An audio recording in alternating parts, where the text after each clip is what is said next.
Hi everybody. Today we are talking about the idea of care refusals. What happens if my mother refuses to care for herself?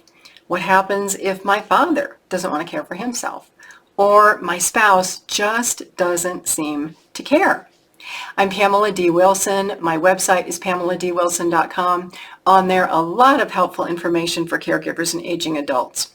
We're going to talk about how we as a caregiver interact with parents and spouses in situations of care refusals. We're going to talk about understanding the why of why someone might be responding the way that they are in refusing care or refusing help, and what on earth can we do about this? In thinking about why care refusals happen, we want to look at our actions as the caregiver. Are we in telling mode, which means we're telling our parent or our spouse what they should do, we're being bossy, we're being a little authoritative? If that's the case, reverse the situation. How would you feel, or how do you feel, when someone tells you what you're supposed to do or what you have to do? Most of us, honestly, don't respond very well, which may be why you're saying that your mother or your father or your spouse is refusing to do anything that you are suggesting. And when we think about it, these people that we're caring for, they live their lives quite a long time without us telling them what to do. When we communicate with other people, we may also not understand the way that we communicate or the way that we sound or how our words are received.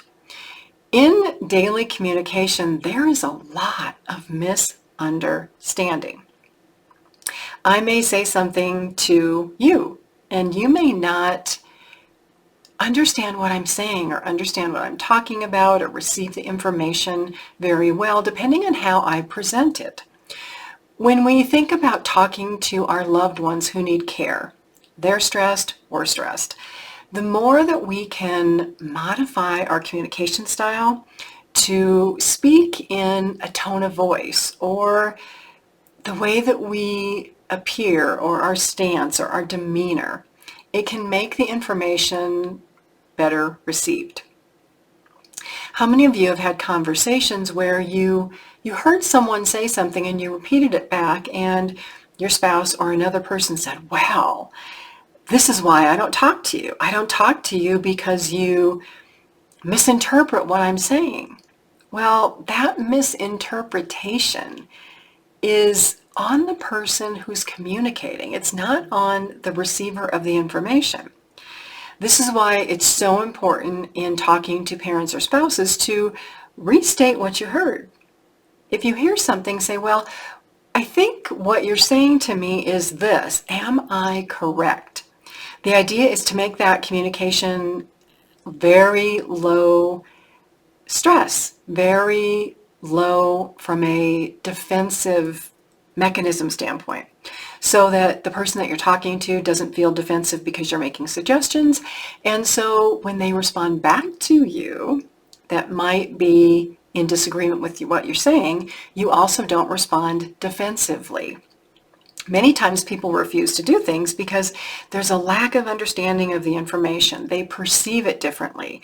They think that we're telling them what to do, and they may not even understand why this is good for them at all. How many times do we go to a doctor appointment and we leave and we're thinking, "Oh my gosh, I don't understand anything the doctor told me," but we are hesitant to ask those questions because we don't want to feel stupid, or we don't want the doctor to think that we're not paying attention. This is why care refusals are so common. It really is partially a lack of communication. There can be other issues. If we're talking about the healthcare system, mom or dad or a spouse may have had a really bad experience with an insensitive doctor or an insensitive healthcare provider or somebody on the telephone. And now they think, well, I'd rather not go to the doctor. They're not going to be helpful. They're not going to be nice.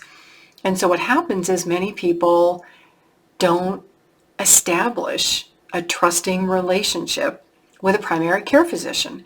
And instead, when an emergency happens, they go to the emergency room. But that doesn't allow any type of long-standing relationship. It doesn't allow a healthcare provider to get to know the person who goes to the emergency room at all. It's a emergency situation. They see you once, you leave, you don't come back. There's no follow-up care. There's no prevention of that thing that sent you to the emergency room in the first place. With care refusals, there also can be a disagreement by a parent, a spouse, a loved one over participation.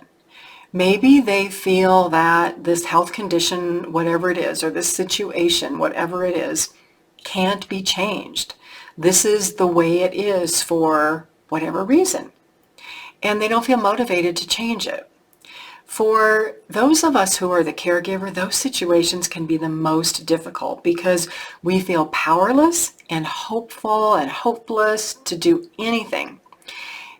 The key is it's important to recognize that we as the caregiver didn't cause that health issue. We didn't cause the situation. We're just involved in it because we love someone. It's also important to recognize that we can't change someone else's behaviors. They have to want to change. They have to want to be motivated to make those changes.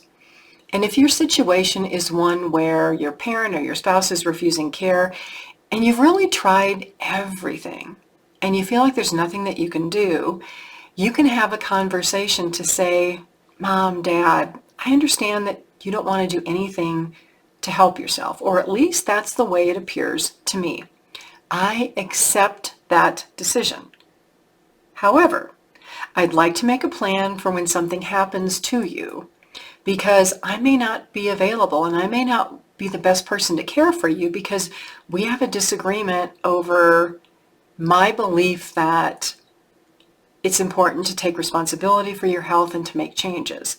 And you have a different belief, and that's okay. We don't have to believe the same things. But that also means that I may not be able to show up and help you.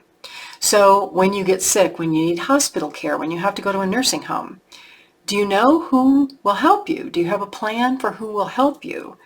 I want to make sure that we're not scrambling or having arguments or fights when this situation gets worse. I'm Pamela D Wilson. It is so important to talk about care refusals, to really investigate what the foundation of the refusal is, to see if there's any type of common ground, and if not, to make a plan for what happens when this happens and you can't be that caregiver for a parent or a spouse. My website is PamelaDWilson.com. Please share this video with others you know who are looking for hope, help, and support. Have a fabulous day today.